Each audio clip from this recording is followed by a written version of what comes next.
Hi folks, I'm Niall from Quick Crop and welcome to my garden diary here in the middle of July. Now, I'm more of a hobby gardener, Andrew's more of the expert, but what I'm going to try and do is give you an idea for what's growing in my garden in July, some of the successes, some of the failures. I'm producing for a family of 4, so how much we can produce, and essentially what I'm going to do is bring you through each of the 4 very definite sections to my garden and show you what's happening.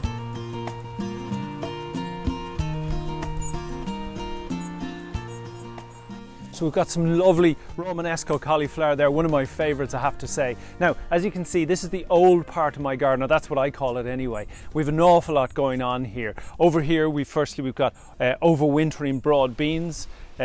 We've got some asparagus there in its 2nd year that won't be ready to start using till next year. Then we've got some turnips and cauliflower, and over here we've got cabbages and more turnips. In here we've got some calabrese with celery. And likewise, we've more cauliflowers in here with celery.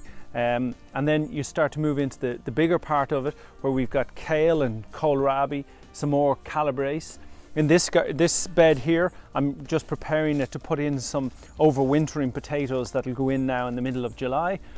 We've got some broad beans that haven't been terribly successful. Well, so far, I'm just trying them. They were left too long, but they may work. Peas that went in a bit late, but they should produce. I do have more peas in the polytunnel. Big success this year is my new early potatoes are flying it. I've 6 different varieties in there. I've got some lovely blueberries down the back and comfrey, and then right along the back here I've got a herb border that I've let a lot of it go to flower, and the reason being is to bring in some hoverflies and bees to pollinate this area, and this is probably the most successful area of my garden, to be honest with you. As you can see, this is our polytunnel. It's not a particularly big tunnel, it's 4 meters by 6, which is about as small as you can get really, but fantastic for a family of 4. We produce stuff here 10 months of the year, and a massive amount of crop comes out of this area of our garden. It's definitely the most productive.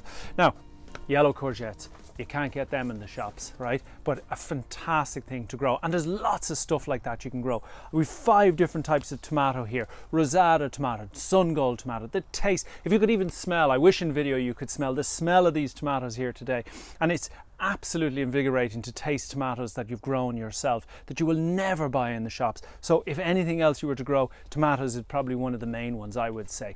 Over here then, we grow different salads right through the year. Grow most of our salads in the polytunnel and not outside for various reasons. We just produce so much of them and turn them around so quick. You can see we're even growing cats here, right? I mean, you wouldn't buy them in the shops, right? And up here in the corner, we've sweet corn.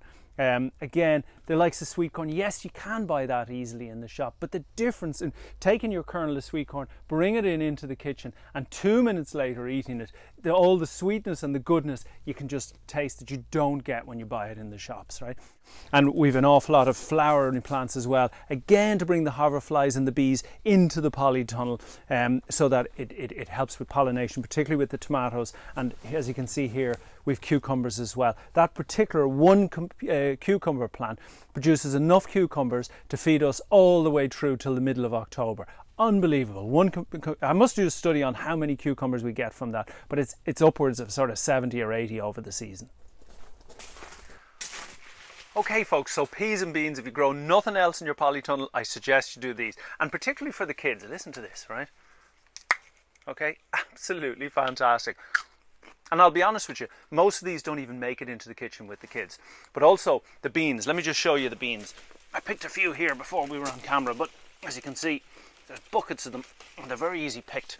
Now, we bring a few of these into the kitchen, a handful of these with butter and garlic for lunch. I do it 2 or 3 days a week. You just won't beat it. It's absolutely fantastic. So this is the newer part of my garden. As you can see, the beds are lower down. There's 7 beds, and I like to think that this size of garden is quite achievable in an urban environment. So if you just took this as what could be achieved yourselves, and I get a lot of crop out of this as well, but I still have a good bit of work to do on the soil here. So let me take you through each of the beds now. So as you can see here, we've got onions and garlic right below me, and we grow these. I grow these in what's called a grow grid, which makes a lot easier, no weeding or anything. And I'll just show you now. I'll just take up one of these onions. Look at that. Isn't that fantastic, right? The size of it and the vibrancy of it. And I just picked one of these before we went on to camera, and that's some of the garlic Look at the size of that as well. It's fantastic stuff. And you know, one of the crops that I love growing in my garden, really for the colour but also for the taste, is this red cabbage here. And this is just starting to heart up, and it'll be magnificent come October. I'll have big hearts of cabbage, and we use that all the time. Cropped in there with a bit of celery, some more kohlrabi and cabbages. A really beautiful part of the garden. Right behind me here, I've got our carrots. And the carrots, I estimated between us, we eat about 400 to 450 carrots a year. Now this bed, there's about 250. But look, you know, you can't produce everything. And this particular garden, I would estimate, is very achievable in a standard urban setting. And you can produce an awful lot of crop in this. Like up here, I've got my beetroot. We use a lot of beetroot for juicing. That only takes 6 weeks from when it goes in to when it's ready. So very quick turnaround. And right beside it, the spring onions are quite similar as well. Above that then, I've got some parsnips, I've more beetroot there that went in afterwards, and I've some leeks, and then here we've got turnips. So as you can see, this garden is slightly behind the older garden up the front, and that's so I have crops coming in rotation. And I rotation crop everything here. And here's a good one for you that you might remember, right? People love bunches of roses, right? I could never remember, right, how to rotate crops. People, potatoes, love legumes, bunches, brassicas of onions, roses, roots. Very simple, right? Somebody told me that ages ago and it's just stuck with me. Now, let me take you up here to the potatoes, because this is a very interesting thing is happening. I have 2 different varieties of main crop potato here growing side by side. We've got Satanta potatoes on one side, and on the other side, right, we've another main crop here that's after getting blight. So if you just look at what I have here, I cut them all down during the week, but you can see the blight on the leaves there, right? So automatically I just cut them the minute I saw the blight. But right beside them is the Satanta, which is a blight-free potato, and it's growing very, very well. So that just shows you that blight-resistant potatoes, even though there's blight in the garden, work very, very well. Now, as I said, I don't like talking about things that didn't go well, but here we have raspberries, which I never seem to be able to get right. You know, we still have some lovely raspberries coming off them, but the crop is not good, the plants are not good. So I have to talk to Andrew, the expert on that. So I'm going to bring you up the back here now and show you the orchard. There's a few bits going on, and then we'll wrap it up for the day.